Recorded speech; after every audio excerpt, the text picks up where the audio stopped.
मैं आता हूँ तेरे पास, प्रभु यीशु मेरे मसीह, मेरे पापों के लिए ही उधार दे मसीह।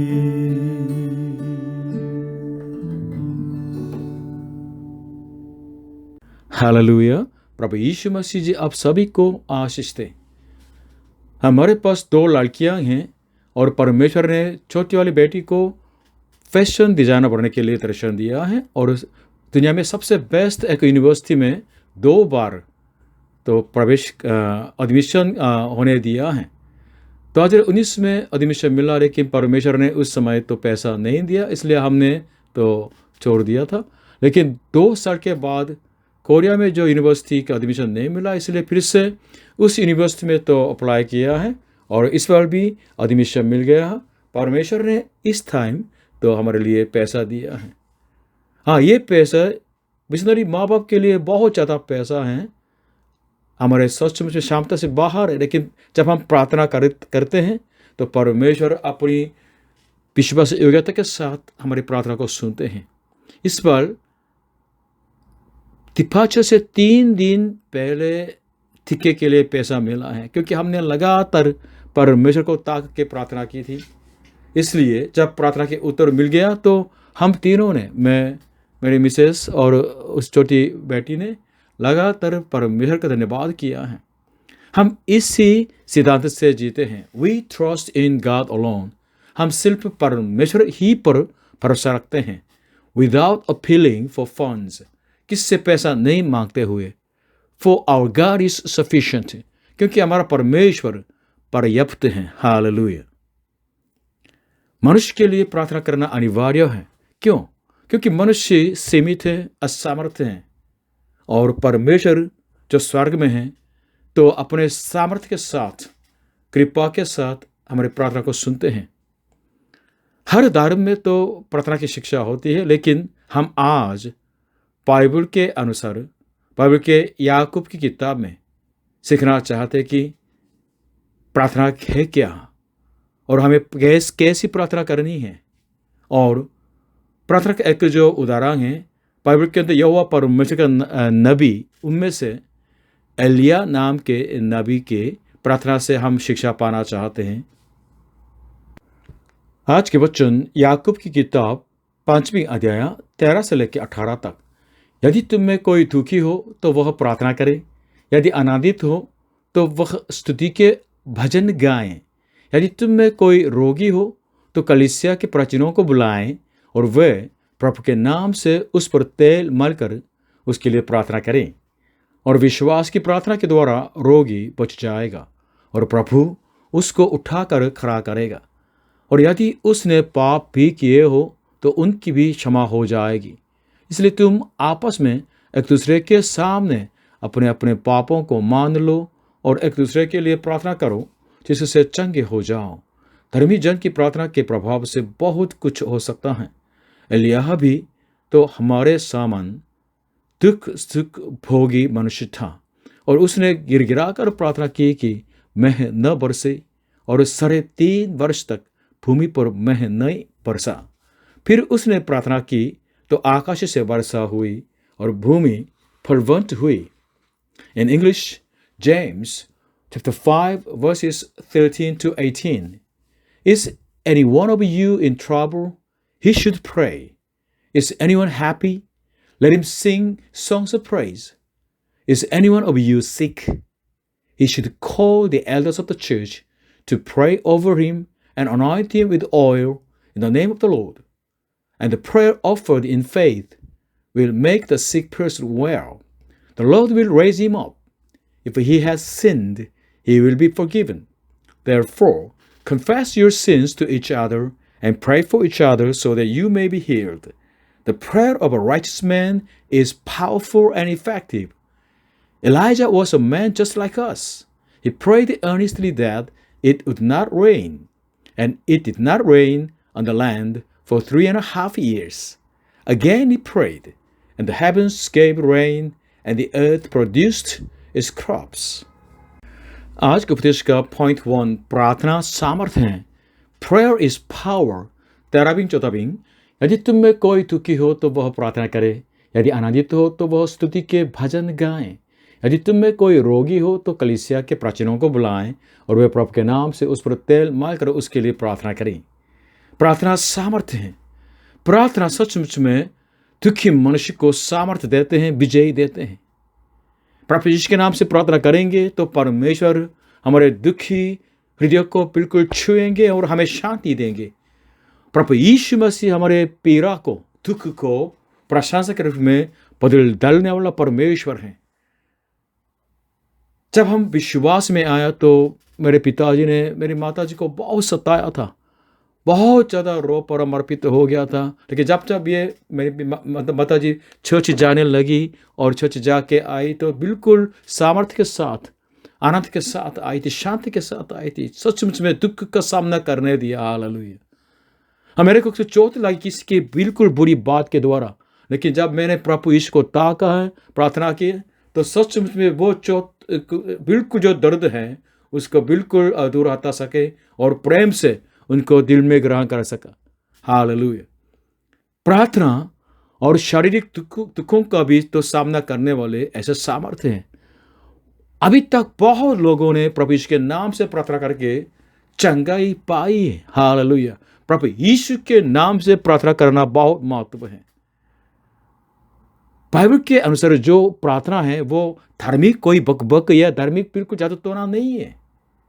कभी ऐसा मत सोचिए कि अगर हम ज़्यादा बोलेंगे तो परमेश्वर हमारी प्रार्थना सुनेंगे। इसके बारे में बिल्कुल विरोध में प्रभु यीशु ने चेतावनी दी है। बाइबल के अनुसार प्रार्थना क्या है? वो स्वर्गीय परमेश्वर जो पिता और उनके बच्चों की बातचीत है, इस संबंध के बातचीत है। परमेश्वर को पहले से मालूम है कि अपने बच्चों के लिए क्या आवश्यकता है और वो अपने बच्चों के लिए वो भला काम करते हैं अपने सामर्थ्य के अनुसार। पापी मनुष्य प्रभु यीशु को ग्रहण करके परमेश्वर के संतान बन जाते हैं और परमेश्वर उन लोगों के लिए, अपनी संतानों के लिए तो प्रार्थना का उत्तर देते हैं। हमारे मांगने से पहले हमारी आवश्यकता को जानते हैं, लेकिन जब हम प्रार्थना करते हैं परमेश्वर अपने सामर्थ्य को प्रकट करते हैं। मत्ती रचित सुसमाचार 6वें अध्याय 7 से लेकर 8 तक सुनिएगा। प्रार्थना करते समय अन्य जातियों की नाई बक बक न करो, क्योंकि वे समझते हैं कि उनके बहुत बोलने से उनकी सुनी जाएगी। सो तुम उनकी नाई न बनो, क्योंकि तुम्हारा पिता तुम्हारे मांगने से पहले ही जानता है कि तुम्हारी क्या क्या आवश्यकता है। आमीन। आज के उपदेश का पॉइंट 2 प्रार्थना कैसी होनी है। How should prayer be. 15 to 16 और विश्वास की प्रार्थना के द्वारा रोगी बच जाएगा और प्रभु उसको उठाकर खड़ा करेगा, और यदि उसने पाप भी किए हो तो उनकी भी क्षमा हो जाएगी। इसलिए तुम आपस में एक दूसरे के सामने अपने पापों को मान लो और एक दूसरे के लिए प्रार्थना करो, जिससे चंगे हो जाओ। धर्मी जन की प्रार्थना के प्रभाव से बहुत कुछ हो सकता है। यहाँ हम कम से कम 4 जो सिद्धांतों को पाते हैं प्रार्थना के बारे में। पहले, कैसी प्रार्थना करनी है? विश्वास की प्रार्थना। विश्वास की प्रार्थना सचमुच में परमेश्वर के लिए आनंद है और हमारे चंगाई के बिल्कुल रहस्य हैं। परमेश्वर के साथ संबंध में हमारी प्रार्थना का उत्तर मिल जाता है और जो आज्ञा परमेश्वर ने दी है उसको हम बिल्कुल थमे रहेंगे तो सचमुच में परमेश्वर उस विश्वास की वजह से तो सच में प्रतिफल देते हैं। इब्रानियों की किताब 11:6 में इस तरह लिखा है, और विश्वास बिना उससे यानी परमेश्वर को प्रसन्न करना अनहोना है, क्योंकि परमेश्वर के पास आने वाले को विश्वास करना चाहिए कि वह है और अपने खोजने वालों को प्रतिफल देता है। आमीन। और जो सिद्धांत 2, पापों को अंगीकार करने वाली प्रार्थना की आवश्यकता है। परमेश्वर हमारे जीवन से पवित्रता देखना चाहते हैं, शुद्धता देखना चाहते हैं। इसलिए जब हम प्रार्थना करते हैं तो प्रभु यीशु के क्रूस के नीचे जाना है, ताकि प्रभु यीशु के जो लहू बहाया गया है पापी को शुद्ध करे, हमको शुद्ध करे। प्रभु यीशु पर विश्वास करके प्रभु यीशु के लहू के जो सामर्थ्य से पाप क्षमा पा के प्रार्थना करना है। सिद्धांत 3, एक दूसरे के लिए प्रार्थना करना है, क्योंकि चर्च सब जातियों के लिए प्रार्थना करने वाले परमेश्वर का घर है। मार्कुस 11:17 में इस तरह लिखा है कि a house for all nations. प्रभु यीशु ने कहा, मेरा घर सब जातियों के लिए प्रार्थना का घर कहलाएगा। इसलिए हम एक दूसरे के लिए प्रार्थना करें और सेवा को बढ़ा के दूसरे जातियों के लिए भी हम प्रार्थना करते रहें। आमीन। सिद्धांत 4, धार्मिक की प्रार्थना में पावर है। हम इसी दुष्ट पीढ़ी में रहते हैं, इसलिए परमेश्वर की दृष्टि में जो धर्मी बन जाते हैं, धार्मिक जीवन जीते हैं, उनके द्वारा प्रार्थना सचमुच में पावरफुल होते हैं। इसलिए अपने लिए और दूसरों के लिए पहले हमें धर्मी जीवन जीना है। बाइबल धार्मिकता के बारे में क्या बताते हैं? धार्मिकता मनुष्य की नहीं, मनुष्य की धार्मिकता नहीं, सिर्फ प्रभु यीशु में पाए जाने वाले परमेश्वर की धार्मिकता ही बाइबल धार्मिकता बोलते हैं, जो पापियों के लिए दी जाती है, जो प्रभु यीशु को ग्रहण करते हैं उनके लिए दी जाती है। प्रभु यीशु पर विश्वास करके पापी मनुष्य धर्मी ठहराए जाते हैं, इस अनुग्रह को पाते हैं, और उनके अंदर जो धार्मिकता प्रभु यीशु की आई है और वो फलदायक हो जाते हैं, फलों को लाते हैं, तब धर्मी जीवन हम जीते हैं। हालेलुया। आज के उपदेश का पॉइंट 3, एलिया नबी की प्रार्थना से सीखें। Let's learn from prophet Elijah's prayer. 17-18। एलिया भी तो हमारे समान दुख सुख भोगी मनुष्य था, और उसने गिड़गिड़ा कर प्रार्थना की कि मेंह न बरसे, और 3.5 वर्ष तक भूमि पर मेंह नहीं बरसा। फिर उसने प्रार्थना की तो आकाश से वर्षा हुई और भूमि फलवंत हुई। पुराने नियम में जो एलिया की प्रार्थना है, उससे हम क्या सीख सकते हैं? पहले जाने कि एलिया कौन था। एलिया 2900 साल पहले इस्राएल देश में जो पैदा हुआ था और परमेश्वर का नबी बन गया। एलिया के ज़माने में इस्राएल जाति के लोग तो यहोवा परमेश्वर को छोड़ के त्याग के दूसरे देवताओं के पीछे चलते थे, और वो बहुत मूर्ति पूजा करते थे, बहुत पाप करते थे। उस टाइम के जो राजा ने तो परमेश्वर के भक्त लोगों को बर्बाद डाला था। एलिया इसी दुष्ट पीढ़ी में सच्चे परमेश्वर यहोवा की सेवा करने वाला था। तो पहले एलिया की जो प्रार्थना से क्या सीखते हैं? आज के बच्चे बताते हैं कि एलिया कौन था? दुख सुख भोगी मनुष्य था, हमारे समान, मतलब नॉर्मल पर्सन, साधारण आदमी। साधारण आदमी के द्वारा भी परमेश्वर अपना चमत्कार तो प्रकट कर सकते हैं। हालेलुया। ये हमारे लिए आशा है। हम भी साधारण व्यक्ति, हम भी अगर विश्वास रखते हैं, शुद्ध किए जाते हैं, धर्मी जीवन जीते हैं, प्रभु यीशु के नाम से प्रार्थना करते हैं, तो बहुत कुछ कर सकते हैं। मनुष्य जो याजक की पीढ़ी तो खत्म हो गई है, पादरी भी अभी याजक नहीं है। पादरी पर भरोसा मत हो जाइएगा। अभी सिर्फ प्रभु यीशु मसीह ही सदा के लिए एकमात्र महायाजक है। इसलिए प्रभु यीशु ही के नाम से हम परमेश्वर के पास जा सकते हैं और प्रार्थना का उत्तर पा सकते हैं। साधारण लोग, आप और मैं, एलिया जैसे प्रभु यीशु पर विश्वास करके परमेश्वर का कार्य कर सकते हैं, प्रार्थना कर सकते हैं। और पॉइंट 2, एलिया से क्या सीखते हैं? यहोवा परमेश्वर ही को सच्चे परमेश्वर के रूप में प्रार्थना करने वाली प्रार्थना हम कर सकते हैं। एलिया ने प्रार्थना की और 3.5 साल तक तो बारिश नहीं हुई। इसके बाद बारिश होने के लिए प्रार्थना की। बारिश को क्यों रोक दिया है? इतना अकल क्यों पड़ा? क्योंकि लोगों ने परमेश्वर को त्यागा, दूसरे देवताओं के पीछे चले, पश्चाताप नहीं किया। इसलिए इस्राएल जाति के विरोध में परमेश्वर की ये चेतावनी थी, उनका सजा था। हम हमेशा परमेश्वर की धार्मिकता के लिए प्रार्थना करते रहे, जैसे प्रभु यीशु ने जो सिखाया था। इस तरह प्रार्थना करने के लिए प्रभु यीशु ने कहा कि आपके राज्य आए परमेश्वर, और जैसे आपकी इच्छा स्वर्ग में पूरी होती है वैसे पृथ्वी पर भी हो। हालेलुया। और एलिया की प्रार्थना से क्या सीखते हैं? परमेश्वर की प्रतिज्ञाओं की पूर्ति के लिए बिल्कुल धीरज रखने वाले ऐसे प्रार्थना हम सीखते हैं। 3.5 साल के दौरान बारिश नहीं हुई, इसराइल जाति के जीवन बहुत बहुत दुख से भरा हुआ था।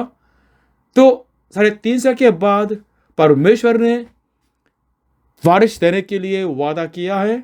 एलिय्याह ने उस वादे को अपनाया है और एक पहाड़ के ऊपर जाके प्रार्थना की 7 बार।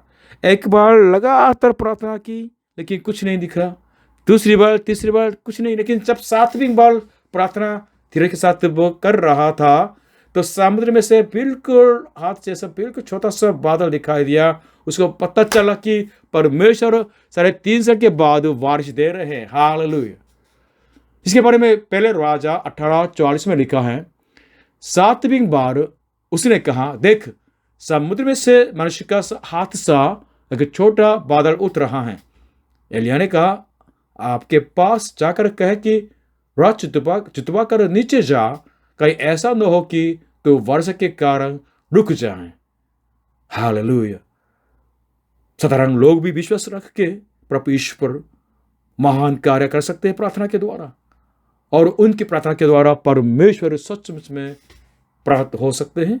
और परमेश्वर की प्रतिज्ञा पर बिल्कुल विश्वास रखते हुए धीरज रखिएगा, प्रार्थना करते रहिएगा, परमेश्वर अपनी महिमा को पूरा करेंगे। हालेलुया। हालेलुया। आज के उपदेश का जो निष्कर्ष है, हमारी पीढ़ी एलिय्याह की पीढ़ी जैसे दुष्ट है और व्यभिचारिणी पीढ़ी है। आजकल लोग सच्चे परमेश्वर के ऊपर भरोसा रखना छोड़ दिया है और हमारे समाज दुष्ट और अन्याय से भरा हुआ है। जैसे एलिय्याह और उसकी प्रार्थना उसके अंधकारपूर्ण पीढ़ी के लिए दीपक था, वैसे ही हमें भी इस तरह जीना है। हमारे समाज के लिए भी एलिय्याह जैसे प्रार्थना करने वाले की आवश्यकता होती है। और परमेश्वर साधारण लोग आपको मुझको बुला के प्रार्थना कराना चाहते हैं। अगर हम अपनी शारीरिक अभिलाषाओं की पूर्ति के लिए जीवन जिएंगे, संसारिकता के लिए जीवन जिएंगे, तो हम व्यर्थता ही पाएंगे। याद रखिएगा कि मनुष्य जीवन अपने सृष्टिकर्ता परमेश्वर की महिमा के लिए रची गई है और उनके लिए जीने के लिए, उनके लिए कार्य करने के लिए बने हुए हैं। अगर हम प्रभु यीशु मसीह में प्रभु ईश्वर विश्वास करके प्रार्थना करेंगे, हम जीवित परमेश्वर की संगति में चलेंगे, उनका दर्शन पाएंगे। इस बात को संसार नहीं जान सकते। इसलिए जो प्रभु ईश्वर विश्वास करते हैं वह परमेश्वर की इच्छा अनुसार, उनके उद्देश्य के अनुसार जीवन जीते हैं। विश्वास की प्रार्थना सचमुच में परमेश्वर को परमेश्वर के रूप में प्राप्त करने वाले सामर्थ्य जीवन है। मैं आपको प्रभु यीशु मसीह में आशीष देता हूं कि आपके प्रार्थना के द्वारा संसार के बहुत जातियां धन्य हो जाएं, आशीषित की जाएं। प्रभु यीशु मसीह अब सभी को आशीष दे। आमीन।